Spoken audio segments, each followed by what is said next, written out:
Timeswitch. In this video then we have got there on the wall a Horstmann Vmk 4 SRS. As it can be seen hanging from the underside of it, this one does have the bonus additional feature of the extended terminal cover. The extended terminal cover on that can also be fitted onto a Horstmann Vmk 2 that has a case like that. The Vmk 5 and the Vmk 7. The Vmk 9 has got a different case altogether, so therefore it would not be fitted onto one of those. Let's zoom in on the extended terminal cover and then we should go over to the Timeswitch and have a look at that in a bit more detail. So, as you can see, that's the extended terminal cover underneath the Timeswitch then. You can see around the side there, where it's got that anti-tamper label which has been stuck on there. There's been a hole knocked out of that to accommodate electric cables. There is another hole around the other side in a similar position, and once again that has been knocked out too. The underside of that terminal cover does have a little hardboard cover inside there, and as an option that hardboard cover could have been removed, had holes drilled out of it and then reinserted and have cables run up through that way. But on this particular installation they decided to knock out the side knockouts and run the cables in that way instead. Let's look at the Timeswitch then and have a look at the characteristics of it. On first glance that does look a bit like a Vmk 5, and it operates in a very similar way to the Vmk 5, but there is a distinct difference with this in regard to switching capacity. Let's see if I can zoom in on specification plate without having to open up the front case.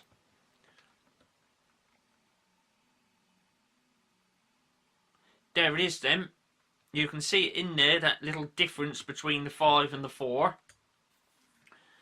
This one, it needs 200 to 250 volts for the synchro motor with the all-important 50 Hz to make it run at the correct speed. The switching capacity on this one, unlike a Vmk 5, is 60 amps. Okay, so the Vmk 5 is 80 amps, but this one's only 60 amp. Zooming in on the maker's number then, if the camera will focus, there it is. Maker's number is J63990, and it can be seen that the previous owner was NWeb, or Northwest Electric Board.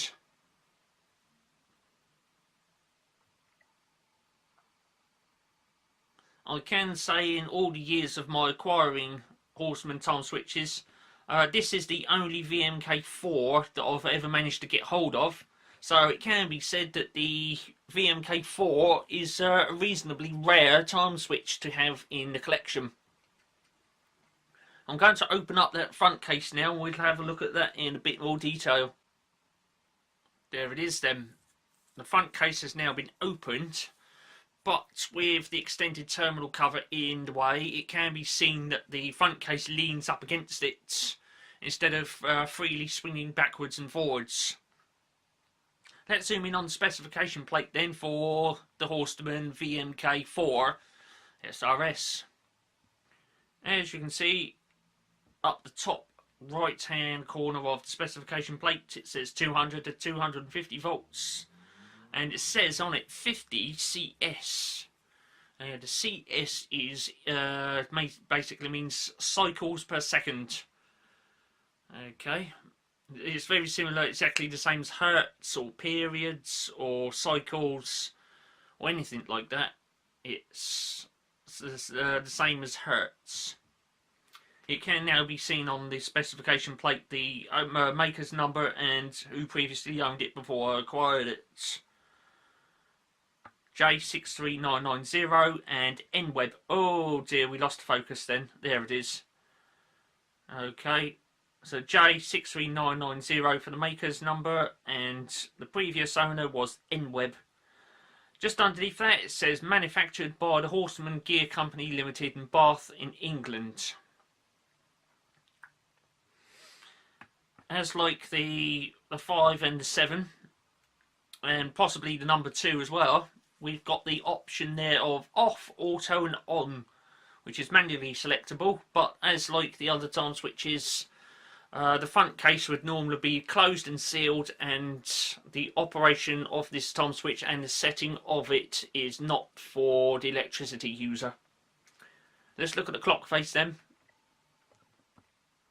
There's the clock face. Now, before we go into details about that, there's a little sticky label on this one. And there it is, it says 269. That is in reference to when this time switch was manufactured, and that would be January 1969. This time switch is still fully functional, so it was definitely built to last.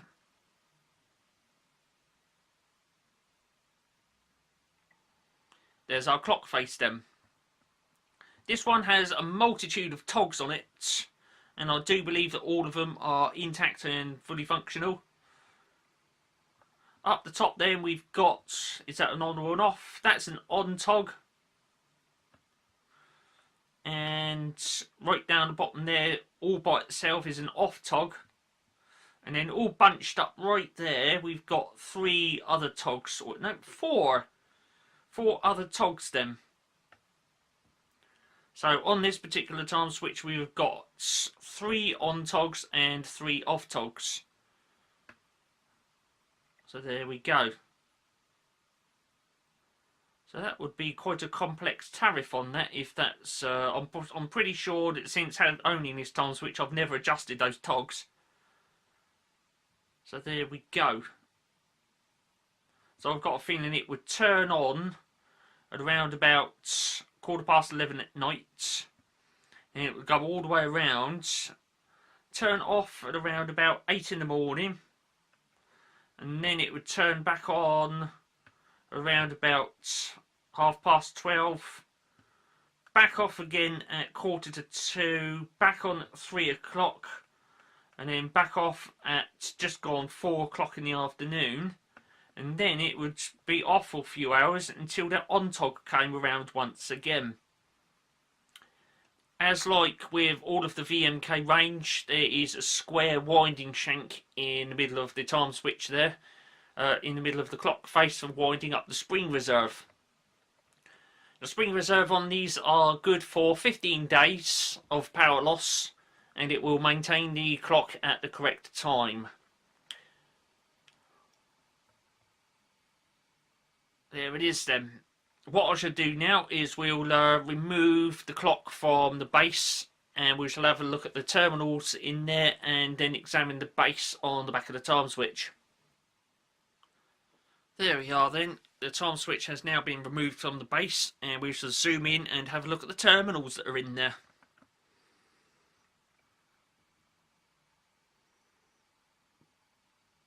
Okay then, right, first off, as we can see there, we've got the red clamping screws. They are used to hold the time switch into the base, and they clamp the large 60 amp pins that are going to go in there and carry the load. That large hole right about there is where the 60 amp pin goes in. If I can zoom on it, there it is. So one of the 60 amp pins goes inside that hole there. There is a split inside that because that hole needs to expand and contract in order to grip the pin when it's in there. To the left of that then we've got 2 terminal screws, and they obviously clamp the cable going into the underside of the time switch. To the left of that we've got that clamping screw. That screw, as it can be seen there, is metallic, but it has a plastic head on it. Just down there then we've got another electrical connection. 2 screws and a hole. That is for the synchro motor. Okay, one of the pins plugs in there, and there's the related terminals for the cable that goes into the underside of the time switch. That connection there has been blanked off because it's not used on this time switch. The only time switch that uses that centre connection that has been blanked off is a VMK7, which is a rate changer. The VMK4 is not a rate changer, it's just a time switch. It turns a load on and off. In that hole next to it, that really deep hole, is a letter E pointing towards it. That is the earth terminal, and if I tilt the camera up a bit, there's a metallic thing sticking up there, and when you plug the time switch in, the time switch back can rubs up against that and provides an earth connection. Just there we've got another large hole for another 60 amp pin. Okay, once again that hole expands and contracts when you tighten up that red clamping screw, and there's two terminals above and below that for clamping the wire that goes in the underside of the case. Just down from that then we've got another hole for the synchro motor and its related terminal screws. And that is the terminal block for the time switch that's going to go in there. Let's look at the pin base on the VMK4 then. Now there's a little note I've wrote on the back of that back can. Let's have a look at that before we look at the pin base.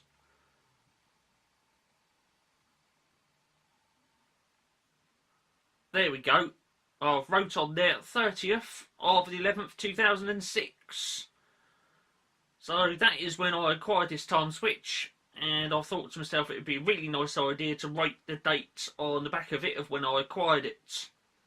That is actually some years before I started documenting videos, so there we are. Let's tilt that camera down a bit then and have a look at the pin base. There it is. So what we've got there then, we've got a large chubby 60 amp pin right about there.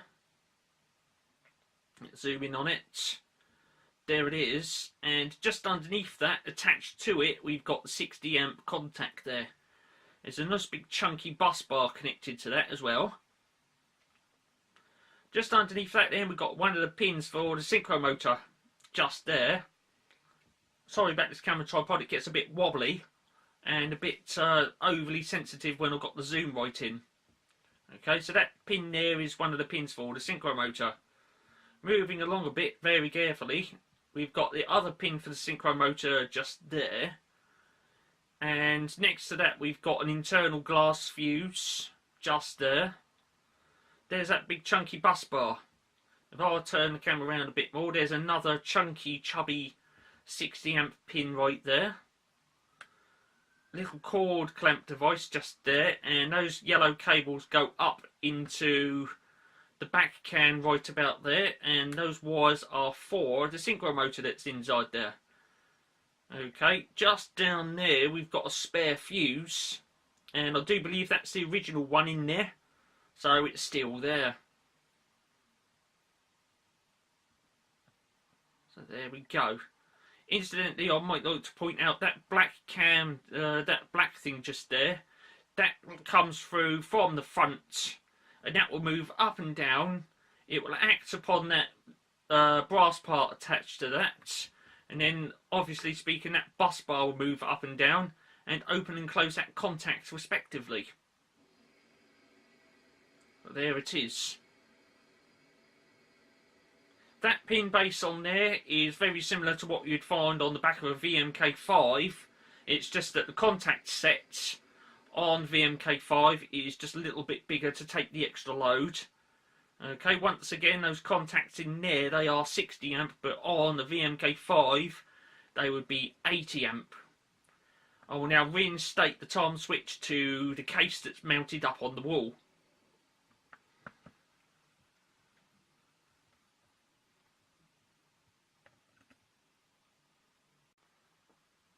There we are then. I've reinstated the time switch to the case and closed the front case up. Just for the record, I've removed the cover on the extended sections just so that you can see what's inside there. There's not much to look at, but there it is. You can see that hardboard inside there, which just slides out. Okay.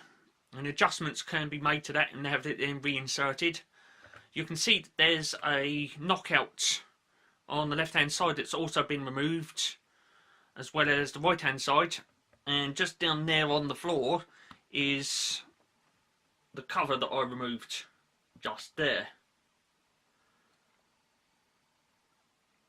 That's a screwdriver.